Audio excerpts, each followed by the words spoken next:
hope you all are fine. This is your science lecture of grade 5th, and I am your science teacher Aparna Pandey from Art and Progressive School, Lamachon.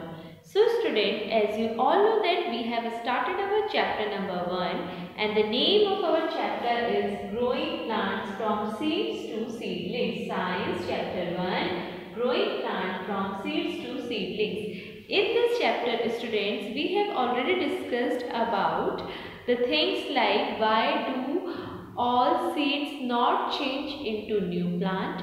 Then we have deeply studied about the germination of seeds, means changing of seed into seedling, right? These two topics we have discussed very deeply. Now in today's class we are going to learn something new, but before that let me introduce something more. See students, we grow plant by the two methods. One is that we are sowing seeds in the soil. This is the direct method, जिसमें हम directly seed उठाते हैं, soil में डाल देते हैं और हमारा plant grow हो जाता है. One method is this. But there are some plants which do not grow directly. कुछ ऐसे प्लांट्स होते हैं जो डायरेक्टली हमारा सीड्स को सो कर देने से, बीज को बोने से ग्रो नहीं हो जाते. They need some special conditions for growing. तो what we use to do, हम ऐसे प्लांट्स को बोने के लिए क्या करते हैं, हम ऐसे सीड्स को बोने के लिए क्या करते हैं, that we take the seeds of that such type of plants in nursery.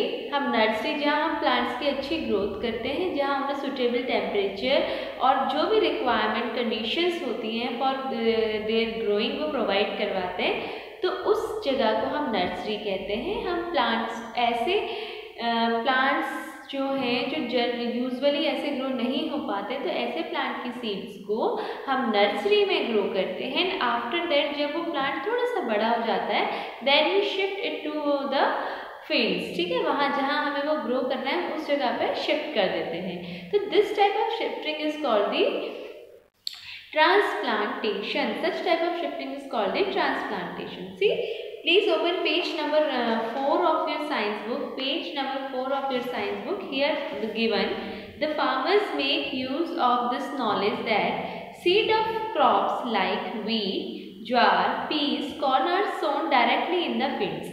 Farmers को ये पता है कि जैसे वीट हो गया, ज्वार हो गया, पीस हो गया, कॉर्न हो गया, इनकी सीड्स को हम डायरेक्टली ग्रो कर सकते हैं. But the seeds of the crops like paddy, brinjal, etc. are grown in special nursery beds before they are transplanted in the fields.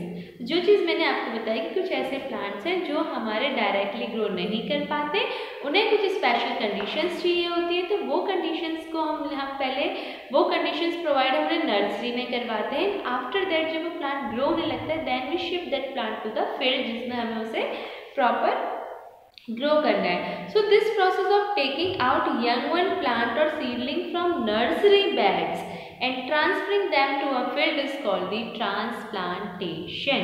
तो इस प्रैक्टिस को कि जब हम नर्सरी से अपने बेबी प्लांट को उठा करके शिफ्ट करके फील्ड में रख देते हैं ग्रो करने के लिए, फील्ड में बो देते हैं उसे for growing further. So this type of practice is called the transplantation. When the young seedlings come out in the field, the farmer removes those which are not of healthy growth. In this way, the remaining seedlings get sufficient nutrients and other favorable conditions for healthy growth of the plants. तो इस तरीके से जब farmer nursery से plants को लेकर आते हैं, फील्ड में ग्रो करते हैं, तो एट दैट टाइम क्या होता है बेटा, क्रॉस चेक भी हो जाता है. क्रॉस चेक मीन्स कि at that time farmers are able to check कि which seed will grow in good manner and which seed will not. तो जो सीड उन्हें लगता है कि अच्छी ग्रो नहीं करेगी वो उसको हटा देते हैं, और जो सीड्स उन्हें लगता है कि yes this seed will grow in a better way, उस सीड को वो फील्ड में ट्रांसप्लांट कर देते हैं. So this is just a general practice. I just want to explain you that the meaning of transplantation कि कुछ ऐसे प्लांट जो हमारे एग्जैक्टली डायरेक्टली फील्ड में ग्रोथ नहीं कर पाते, तो उनको हम स्पेशल कंडीशंस नर्सरी में प्रोवाइड कराते हैं. उसके बाद then we shift that plant to the field. Now see, there is today's new topic is dispersal of seeds. Today's new topic is dispersal of seeds. So from before going through this topic, first of all the question arises that what is the meaning of dispersal. हमने कहा कि हमारा आज का topic है dispersal of seeds. So what do you mean by dispersal? Dispersal means the process of scattering of seed away from the mother plant. Dispersal मतलब process of scattering seed. देखो dispersal के कई सारे मीनिंग्स होते हैं, but when we talk about dispersal in science, तो science में dispersal का मतलब होता है specially dispersal of seed. Dispersal means तो भेज देना, डिस्पर्जल मीन्स भेज देना, लेकिन डिस्पर्जल किसका हो रहा है? Dispersal of seeds. तो सीड्स को कैसे हम डिफरेंट प्लेसेस पे भेजते हैं? तो the process of scattering of seeds away from the mother plant.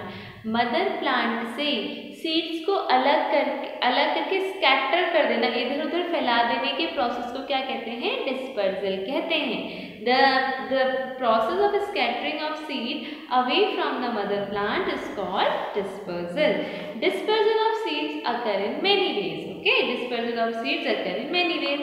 But from here the question arises that why do we need dispersal of seeds? Dispersal means scattering of seeds in surrounding and scattering of seeds away from the mother plant. Okay, one thing is clear to us. Now, before going to the different methods of dispersal, I just want to ask that can you tell me why we need dispersal, or what is the requirement of dispersal?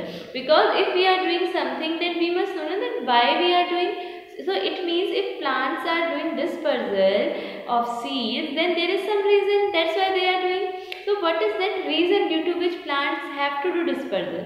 The reason is that beta, see, if plants will not do dispersal of seed, dispersal means scattering of seeds. अगर हमारा plant seeds को scatter नहीं करेगा, seeds को फैलाएगा नहीं, तो क्या होगा? That all the seeds will grow at a particular region. पेड़ से गिरेंगी, मदर प्लांट से अलग होंगे और सारे के सारे सीड्स एक ही एरिया में ग्रो हो जाएंगे, right? Now when all the seeds will grow in a particular fixed area, तो आप खुद सोचिए, is it possible for every seed to get the sufficient nutrient, sufficient water, sufficient heat? क्या ऐसा हो पाएगा कि जो हमारी seed, अगर suppose you are at your home and you have pizza for eating, okay, and at the same time you are at your home and you have 5 cousins with you for having pizza with you. So now just think that which one is, on which condition you will get the complete pizza, or on which condition you will able to eat the complete pizza? In first condition, because in first condition you are only there for eating pizza, but in second condition with you, your cousins are also there for eating pizza.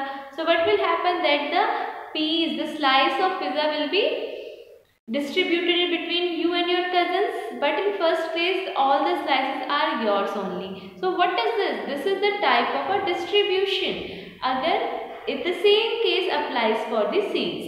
अगर single seed किसी particular जगह में होगी, तो that seed will be able to get heat, water, nutrient in a sufficient quantity. उस seed को खाना, पानी, धूप, जो भी चीज़ें necessary है for changing into a high yield plant, वो सब कुछ बड़े easily मिलेगा. But if number of seeds are growing in a particular fixed area, अगर बहुत सारे seeds एक particular area में साथ grow हो जाती है, तो क्या होगा?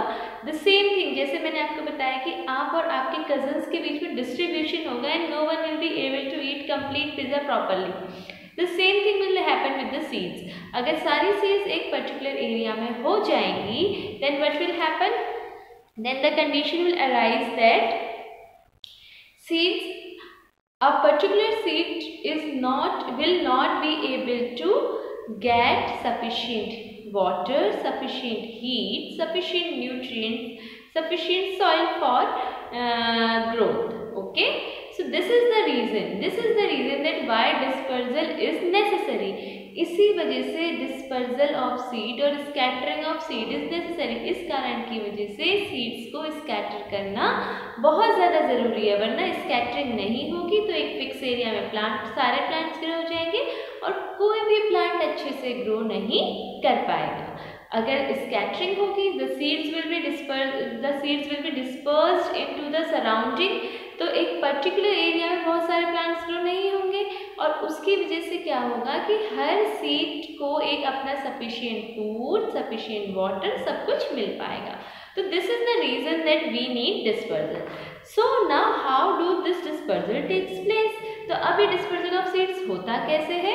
सो see students, there are several methods for the dispersal of seeds and some of them are by wind, dispersal of seeds by wind, dispersal of seeds by water, dispersal of seeds by animals, dispersal of seeds by explosion of fruits. These are the different methods by which seeds are dispersed in the surrounding. So let's go thoroughly in the dispersal by wind. You can see in page number 4, by wind it is given here. Okay, page number 4, by wind. See, seed of some plant like cotton, madar, hiptail and drumstick are small, light and have wings or hair. Therefore, these seeds are easily carried to distant place by wind. Dispersal of seeds by wind का मतलब कि seed को scatter कर दिया गया है, seed को दूर दूर तक फैला दिया गया है by the help of wind, wind की हेल्प से। अब विंड की हेल्प से सीड कैसे स्कैटर होगी? सी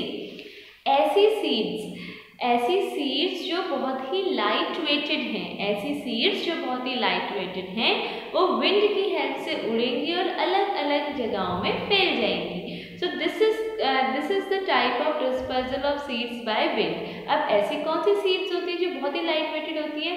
तो what are these? These are like cotton, madar, hiptage and drumstick are small, light and have a wings or hair.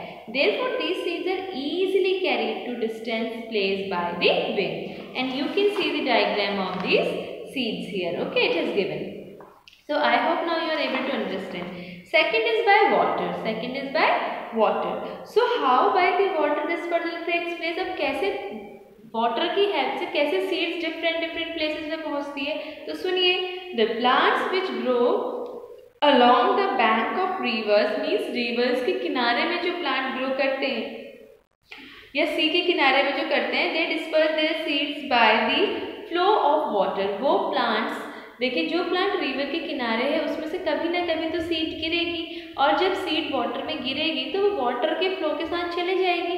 अब वाटर का फ्लो जहाँ जहाँ तक जाएगा वहाँ तक चांसेस हैं कि सीड मूव करे और कहीं ना कहीं कॉर्नर पर आकर के फिर से बैंक ऑफ रिवर पर आ जाए. So in this way seed get dispersed with the help of the water.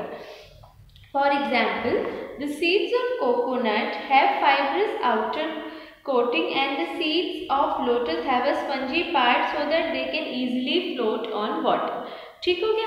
अब देखिए, जैसे विंड से डिस्पर्जल के लिए लाइट वेटेड होना ज़रूरी था, ऐसे ही वाटर से डिस्पर्जल होने के लिए क्या ज़रूरी है कि वो कुछ स्पंजी सा हो जो इजीली फ्लोट हो सके. अगर बहुत ज़्यादा हैवी सीड होगी तो वो वाटर में फ्लो थोड़ी होगी, फिर तो वो वाटर में जाके नीचे बैठ जाएगी. तो ऐसी सारी सीड्स जो लाइट वेटेड होती हैं, स्पंजी होती हैं and they grow near the bank of the river, उन सब का डिस्पर्जल कैसे हो जाता है? With the help of water. Okay, here you can see these are the plants which grow by the dispersal of seeds by water. Okay, then we have by animals. We talked about the wind and water, that how do they help in dispersal of seeds. Let's talk about the animals. अब animals ऐसा क्या करते हैं due to which the seeds get dispersed into different areas. तो उसके लिए देखिए क्या होता है, that human beings and animals eat fruits and throw away the seeds, right? Some seeds having hooks and spikes stick to hairy skin of animals or clothing of human beings and are carried away at different places. अब animals और human beings दोनों ही कुछ तरीके के fruits खाते हैं. वो fruits खाने के बाद वो सीड्स थ्रो कर देते हैं.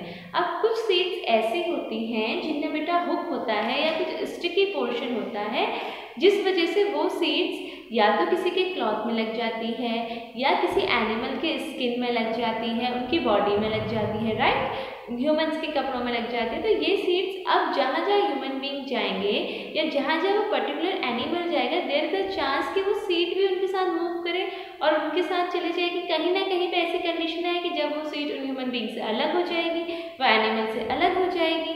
सो सो इन दिस वे अब क्या हुआ, वो एनिमल और ह्यूमन बीइंग ने एक तरीके से हेल्प कर दी सीड को किसी एक एरिया से शिफ्ट करके दूसरे एरिया में पहुंचाने के लिए. So this is called the dispersal of seed by the animals. Okay, now some fruits are eaten by animals and birds but their seeds are passed away undigested and unharmed in their dropping.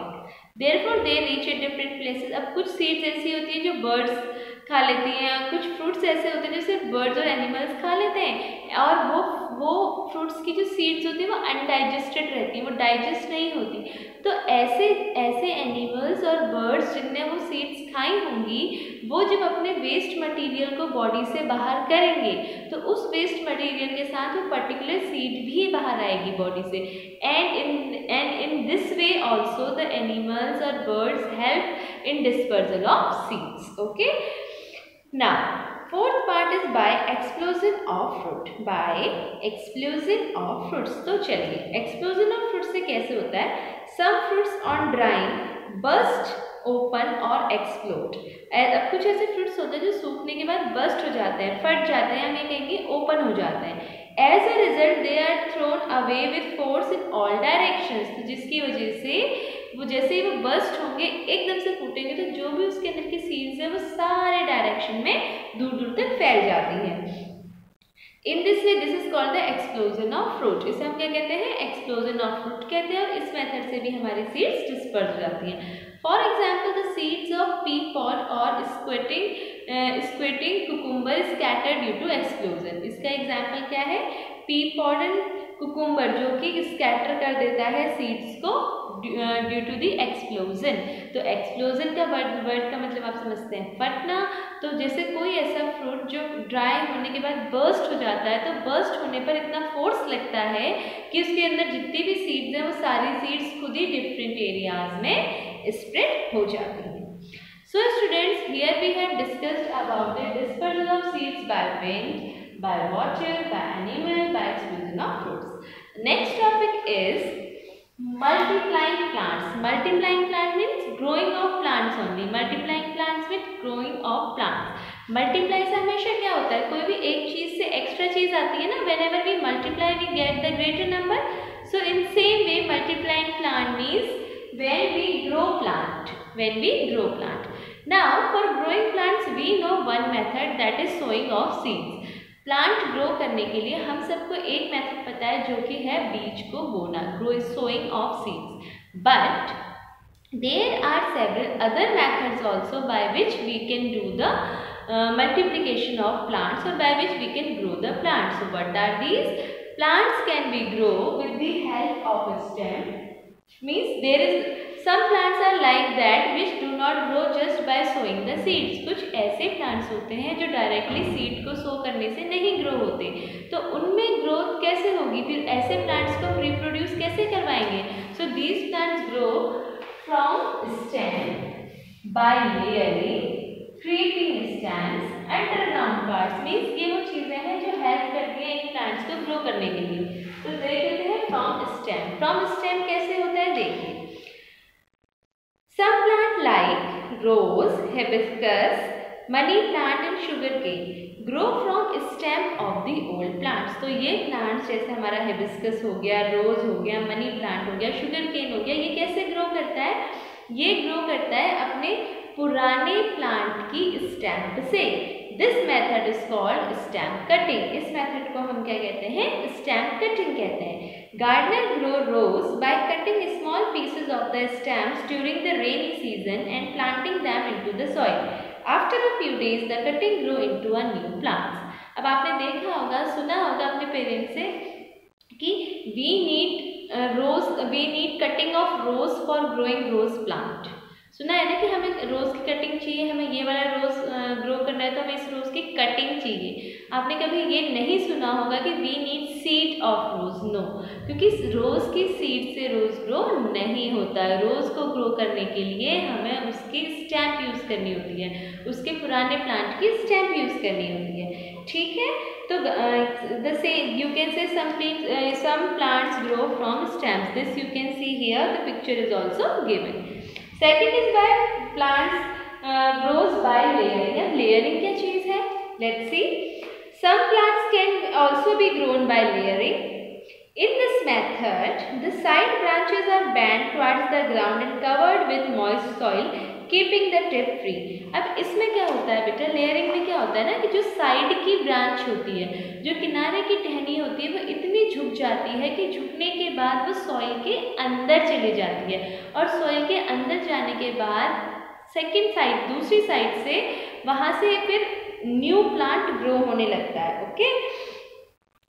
The jasmine plant is reproduce by layering. इसका example हमारा jasmine plant है. देखो क्या कह रहा है, some plant can also grow by layering.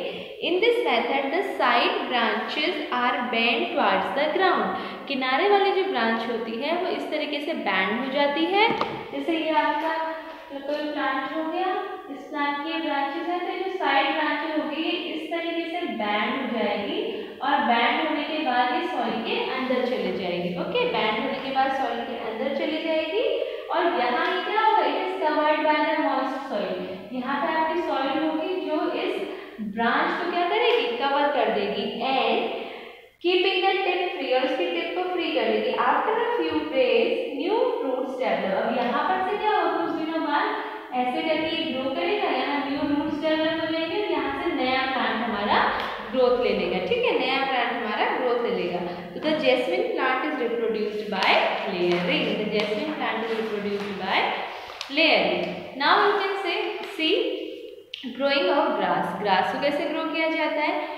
We know grass plants creep along the ground like a green carpet. आप सबने देखा होगा, जब हम ग्रास को देखते हैं तो कैसी हमारी दिखती है, ग्रीन कारपेट की तरह दिखती है. आपने देखा हो ना, गार्डन जो होते हैं यूजुअली उनमें ग्रीन ग्रास पूरा फैली होती है, ऐसा लगता है कि हमने कोई कारपेट बिछा रखा है. So we know grass plants creep along the ground like a green carpet. Side branches grow out of the creeping stem. They separate and grow into a new plant. मतलब जैसे ये पहली ग्रास हो गई, अब इससे ये यहाँ जाएगी, यहाँ से दूसरी ग्रास ग्रो हो जाएगी, फिर ये अलग हो जाएगी, फिर ये ऐसे आएगा, ये यहाँ से ऐसे जाएगा, ये यहाँ से ऐसे जाएगा, ये यहाँ से अलग होता जाएगा. So this is the method of growing grass. This is the method of growing grass. By this method grass grows, and this method is called creeping. इस method को हम क्या कहते हैं, creeping कहते हैं. So and these are called the runners. और जो ऐसे creeping की वजह से grow होते हैं, इन सबको हम क्या कहते हैं, runners कहते हैं. Now see, mango, grapes and many other fruit plants are grown by cutting and budding. Okay. Some plants grow from underground parts. ठीक है. अब कुछ plants कैसे grow होते हैं, underground parts. underground parts में कुछ plants की जैसे roots होती हैं, कुछ plant में bulbs होते हैं, वो उनके underground parts है, वो उनसे ही grow होंगे. Like plants like potato, ginger and onion have underground tiny buds. These buds grow into new plants. इनके underground में क्या होती हैं, underground tiny buds, छोटी छोटी birds होती हैं. These buds grow into the new plants. यही birds हमारी new plants में grow होती हैं. So here you can see the picture of ginger, potato and onion. Growing of plants by underground parts. Now what it is saying, sweet potato is modified root. If you put it in the soil, you will see roots growing out of the sweet potato. Later a small plant grow out of it. ठीक है. ये आपने देखा भी होगा, कई बार onion में भी आपने देखा होगा कि वो अनियन जो है it is a root part, उसमें से स्टेम्स आती हैं. ऐसे ही पोटैटो में होता है, ऐसे ही जिंजर में होता है. तो ये सारे क्या है, these are the plants which grow by their roots. ठीक है. Some plants like gladioli, lilies and tuberoses grow from the bulbs of the plants. तो ऐसे ये किससे grow होते हैं, bulbs से होते हैं. Bulbs of the mother plant. The bulbs are underground buds. Bulbs किसे कह रहे हैं हम, underground buds को कह रहे हैं. These are called bulbs because they are shaped like bulbs. These are called bulbs because they are shaped like bulbs. Plant growing from bulb. Plant growing from bulb. This also you can see in your book. Some plant grow through their leaves. अब कुछ ऐसे plants होते हैं जो leaves से भी grow होते हैं. क्या, जैसे in Bryophyllum plant there are buds present on the edges of the leaves. अब देखो ऐसे भी कुछ plants होते हैं जो leaves से grow होते हैं. जैसे ये हमारी एक leaf होगी, तो जो ये leaf के जो edges होते हैं, ये किनारे के portion होते हैं, यहाँ से हमारा न्यू प्लांट ग्रो करने लग जाता है, और आफ्टर सम टाइम वो डिटैच हो जाता है अपने मदर प्लांट से. तो ऐसे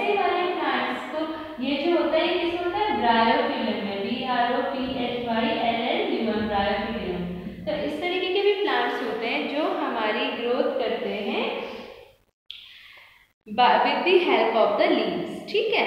So what we come to know we come to know that some plants grow through their leaves also. For example, Bryophyllum plant, there are buds present on the edges of the leaves. These buds grow into the new plants. So students, here in today's class we have discussed about the dispersal of seeds and multiplying plants. Okay, dispersal of seeds means scattering of seeds by the different methods, by wind, by water, by animal, by explosion of fruits. And multiplying plants means कि कैसे हम एक plant से दूसरे plant को grow कर सकते हैं. तो उसके लिए डिफरेंट मेथड्स होते हैं. We can use stem for that, we can use layering method for that, we can use creeping method for that, and we can use underground parts like roots or buds for growing new plants. Okay, so student, for today we are doing this much only. The next topic we will discuss in our another video. I hope that whatever I have explained will help you in explaining the things given in your chapter. For better understanding, kindly go through your book also. I hope you all will like this video. Thank you and have a nice day ahead.